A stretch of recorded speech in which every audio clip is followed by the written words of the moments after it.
Before I go into the research that I did for this topic, I want to show you this picture. These are the cherry blossom trees in Washington, D.C.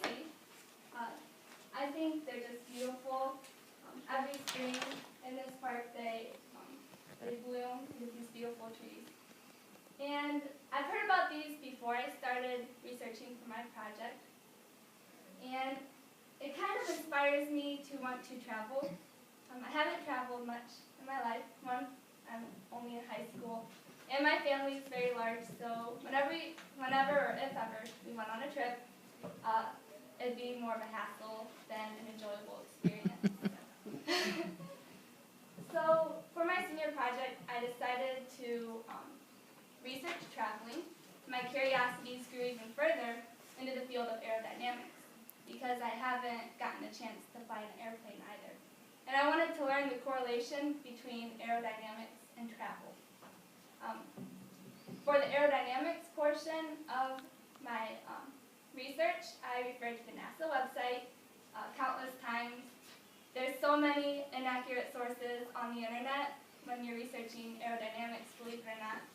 So by referring to NASA, I was able to keep myself on the right track. For the traveling portion of my trip, I worked with Ray Vermilia. He's a travel agent at Berger Travels in Mansfield. And together we planned a five-day trip to Washington, D.C. from June 6th to June 10th. Today I would like to talk about lift, how an airplane is able to be suspended in the air. Just baffles my mind that just by using an aerodynamic design that they're able to get that up in the air. I want to talk about the control components of an airplane, the advancements in travel, and finally the trip itself. So I'll begin with the concept of lift. To understand lift, a person needs to understand a couple of rules. The first thing is that air is a fluid.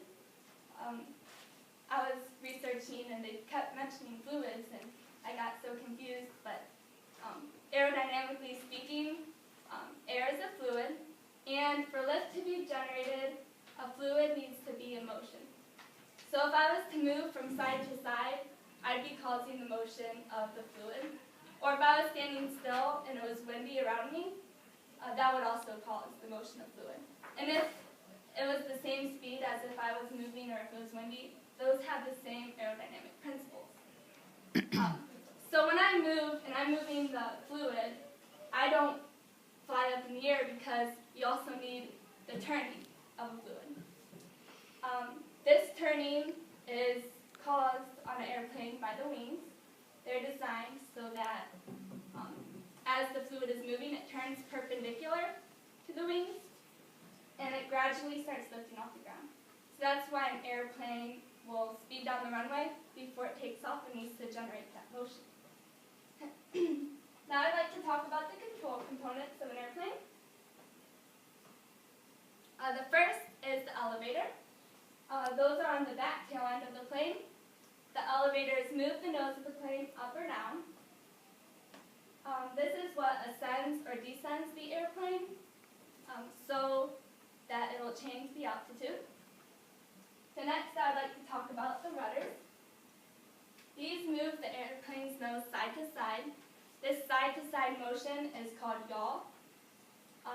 When I first researched this, I thought, okay, it moves the nose side to side, so I must turn the plane.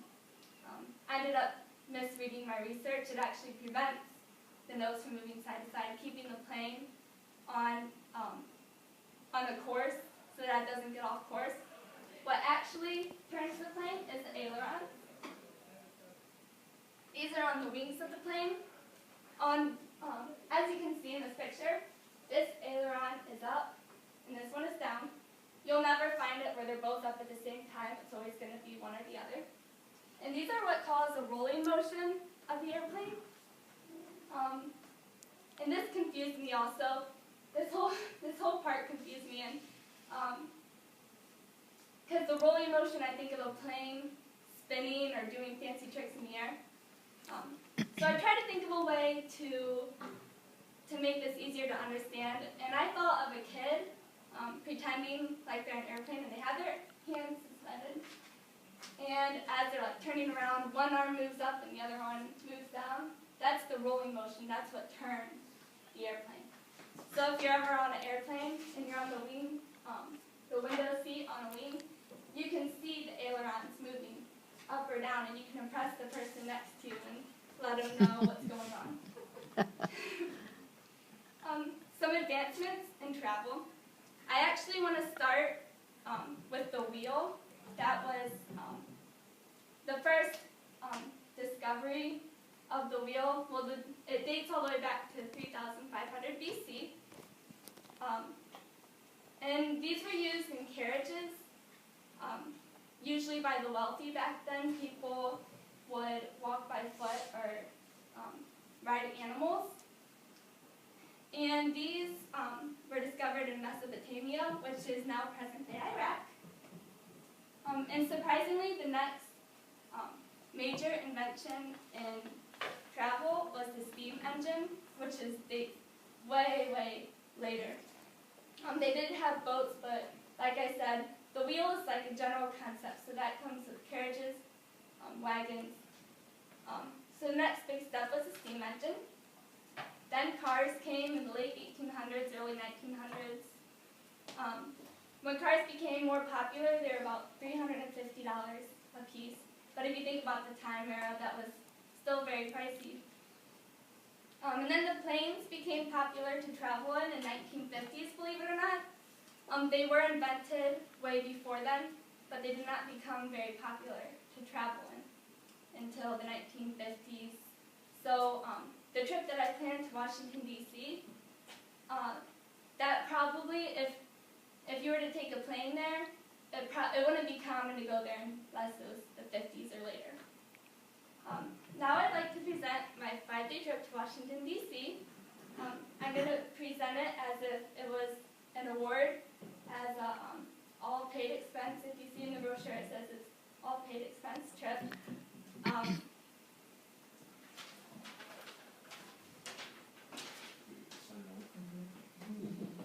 On this trip, it's from June 6th to June 10th. We decided to leave on Thursday and leave for DC on Thursday and arrive home on Monday to prevent air travel on the weekends. It also features a side trip to Colonial Williamsburg on Saturday, June 8th. That's about a 3-hour drive from Washington, D.C. They will be staying in Embassy Suites. And the money management for the trip will be used on a Visa to Go card. That it's like a debit card almost. You have a PIN number, so if you lose it, someone won't be able to pick it up and swipe it. You have to know the PIN to be able to use it. And you can use it at banks, at the attractions they go to. Speaking of the attractions, they'll go to the Bureau of Engraving and Printing, Arlington Cemetery. They'll be taking a night tour of D.C. They'll go on the side trip to Colonial Williamsburg. On Sunday, they'll have the option of going to the cathedral or going to Ford's Theater, where Abraham Lincoln was shot. They can go to the Smithsonian's, and they'll go on to finish their trip, they'll go on a dinner cruise. Now, for the flight, they'll be using Southwest Airlines. However, they do not have a direct flight from Columbus to Washington, D.C. Their closest flight is from Columbus to Baltimore, Maryland. So they will be taking the Amtrak from Baltimore to Washington, D.C. It actually ended up being cheaper to do the plane ride and the Amtrak. Southwest does not charge for baggage fees unless your baggage weighs more than 50 pounds. When you are packing your baggage, or when you're looking for luggage to take, you want to pick the lightest suitcase. Jeannie at Burger Travel said she has a suitcase that's like made out of a rubbery material, and she said she can almost pick it up with her finger. That's how light it is. So So depending on how long of a trip you go on, or what kind of trip you go on, you want a light suitcase. Also, the flight numbers, for their flight to Baltimore, it's 227, and their flight home is 59. And you always want to arrive about 2 hours before. When you want to arrive 2 hours before at the airport. There's also a rule that I would like to talk about involving airports. It's called Rule 240. This is if your flight gets canceled because of mechanical failure or anything that happens at the airport. It's not caused by, it doesn't count towards weather or war that the airport can't control. But because of this rule, if your flight gets canceled because of mechanical error, they will book you another flight, and depending on how long you stay, they actually are responsible for finding you a hotel or food vouchers, and all of that. When I planned the trip, we created an itinerary, which I think is such a good idea, especially if you're on a trip with students. Like if this trip was for a class, and one of the students' parents, something happened at home, and they needed to talk, and their parents needed to call their student, they could say, well, Friday at 7 a.m. they're at Embassy Suites, so they can get a hold of the hotel and get a hold of them. So an itinerary is an essential for a trip. Even if it's just a family trip, it's good to know the schedule of when, like the airplanes and the train. It's good to have that all together.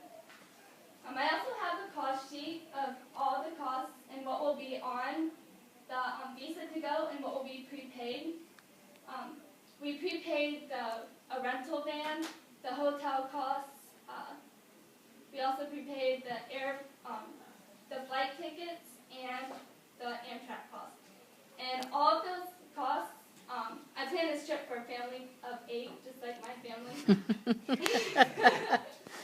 And the total cost for all of that for a family of 8 ended up being $4,126.51, which was more than the total cost for all the attractions we visited. In here, I also have all the directions to the places. So I know a lot of people have GPSs these days, but there can always be technical errors, and the worst thing to happen when you're on a trip is to get lost, not know where you're at, where you're going, in an unfamiliar area. So I printed out all the directions to every single place they're going. It has addresses and phone numbers, just to keep them on the right track during the trip. So that's an essential to have. During my senior project, I'd say I learned a lot more than aerodynamics and travel. I learned a lot about time management, definitely. I learned a lot about keeping organized, and after high school, it's out in the real world. And I think this really pushed a lot of us. I know it pushed me to be more professional and get my act together for after high school. That's all.